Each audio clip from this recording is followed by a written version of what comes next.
All right, welcome to our presentation on Chapter 13, Power, Dominance, and Influence.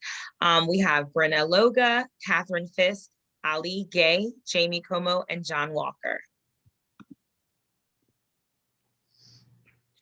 I'm going to start it off with social influence. And first off, social influence, it basically involves preserving or changing someone's thoughts, emotions, or behaviors, including persuading someone to comply with a request or agree to a decision. People of power sometimes use their dominance as a tool to strike fear towards subordinates. People in power are also more likely to have influence in others because of their status. Social influence also, these are the main motives of social influence. Self-presentational goals revolve around our identities and images we present to others. Relational goals focus on the establishment, maintenance, and sometimes termination of particular relationships. Instrumental goals involve trying to accomplish specific tasks. And this video is basically a 2-minute video from the movie Horrible Bosses, and it kind of defines the assertive dominance from the boss to his subordinate.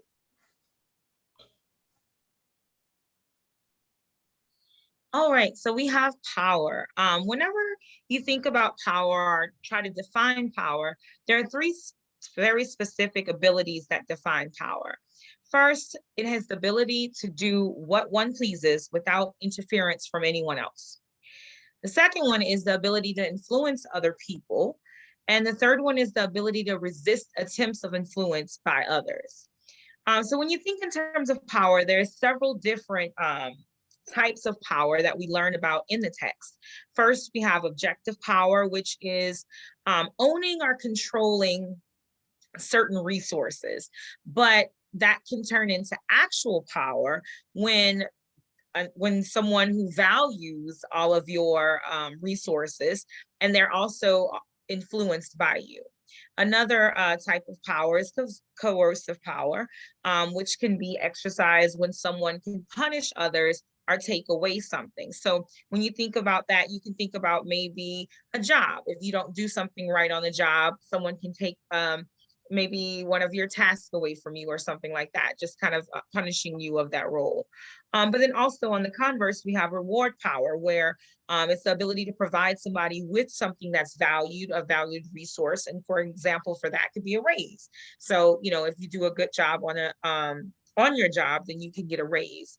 So those are just some types of power that we learn about in the text. Now also going into dominance.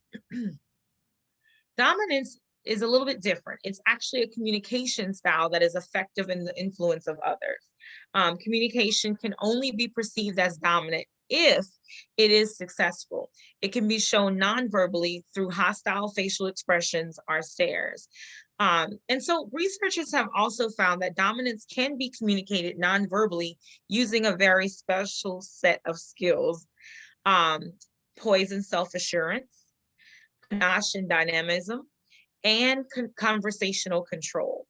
So with dominance, it can be communicated using those special skills. And then also, instead of using intimidation or influence, it can definitely be a lot more enduring, or I should say the effect of dominance can be a lot more enduring whenever you actually maybe put a little bit of information behind it. So instead of hollering at the kids to get their homework done, instead, give them reasons why it's beneficial for them to do their homework at a certain time in a certain fashion. So that's a really great example of dominance. Okay, so principles of power and dominance, there's 6 principles. So the principle of space and access, the principle of centrality, the principle of elevation, the principle of prerogative, the principle of interactional control, and the principle of intimidation and threat. So the principle of space and access, so it's people who have a higher position of power given more space than people who are in lower positions of power. So you can think about this with Michael Scott's office space compared to Jim's office space. So he's given a bigger office space because has a higher position of power. And then you can even think about Jan's office space compared to Michael's office space. She has an even bigger office space than Michael because she's in more power. So it is said that people who have more space tend to display status symbols like awards or diplomas and other items of significance in their office because they have that extra space. And then powerful people have access to many people, but it is harder for subordinates to have access to people in more powerful positions.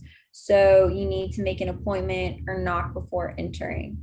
And then the principle of centrality, leaders tend to be seated at the head of the table, more centralized position, or where they can see the most people. So leaders are able to maximize the amount of control they have in a room if they're seated where they can see everything happening. They're able to make sure someone is listening when speaking, and they're able to manage the conversation. The idea of centrality itself relates to be close to the center of power. So, like for an example is if you get a promotion, there may be a bigger office, but your office may be close to the center of power. So the principle of elevation is CEOs and other powerful individuals often have offices that are on higher floors to have privacy from lower ranking employees. So this can be seen with a speaker at a conference. Oh yeah, that this can be seen with a speaker at a conference standing while everyone else is sitting, or a judge in court typically is on a higher bench, like they're elevated more because they're in a position of power. But specifically with offices, you would see it as a more powerful position would be in an upper level of the office, like office building versus a lower level. And then you can see the principle of elevation in other cultures. So in Asian cultures, the higher the status, the lower one is expected to bow, like symbolizing that that the other person is in more power because you're bowing down to them. So the principle of prerogative is when a person is at a lower position, they will be expected to follow company norms, whereas a person who is in a higher position is not required to. So lower ranking employees will be expected to follow the dress code, not to take unexpected days off, and to have their work done in a timely manner. So people tend to make more excuses for higher ranking employees, like he probably did not return any of my phone calls because he is so busy. People are more forgiving with you if you have a higher position of power. So the principle of interactional control, this principle states how powerful people have the ability to control the environment around them. So the boss can cancel meetings, call whoever they want in, call meetings, and control the conversation around them. So powerful people claim the territory. So when other people come into this territory, they are more submissive. The principle of intimidation and threat. This principle talks about actions that can be intimidating to other people when portrayed by people of power. So size, like maybe if someone's taller than the other person, that can be intimidating, or angry facial expressions, loud vocal tones, silence, or gazing. So stares are known to be threatening, and people of power tend to use unwavering direct looks or stares. When a powerful person engages in these actions, it can be seen as dominant. So an example here would be angry faces are more dominant than sad faces. Non-smiling faces are more dominant than smiling faces. So next, what we're going to cover is going to be credibility, and it is defined by the textbook as a set of perceptions about a person's level of competence and character. And credibility can be broken down into five more specific aspects: character and trustworthiness, competence and expertise, composure, sociability and likability, and dynamism. Individuals who are perceived to have a higher or more valuable status are perceived to be more credible. And along with that, you have competence, like your status, as in social status and status in the workplace, and authority. Um, An individual's status and authority is often depicted by uniforms that they have in the workplace. Uniforms have the ability to communicate stereotypes associated with an occupation of high or low status, as well as an individual's level of authority. A good example of this would be like the stereotypical uniform of like a custodial worker, and that would be a jumpsuit. And society would associate a person in this uniform with having a low status and little authority outside the realm of their typical custodial duties, versus like a CEO of a company. People have so associate them to have a higher status and a higher level of authority. Next, along with that, would be likability. Um, and it highly relates to sociability and friendliness. People tend to find uh, more likable individuals more credible, and these traits are communicated uh, through other nonverbal immediacy cues such as eye contact and smiling. Okay, next we wanted to make sure to include just this word search exercise. So we went ahead and put together, just this word search with different key terms and different vocabulary from the chapter.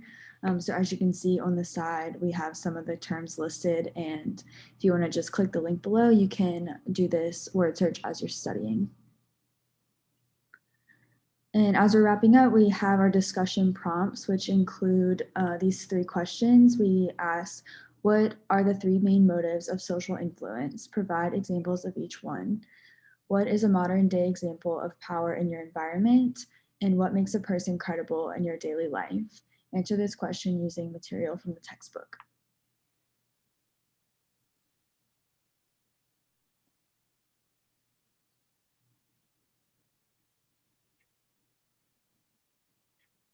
Thank you for watching our presentation. Goodbye.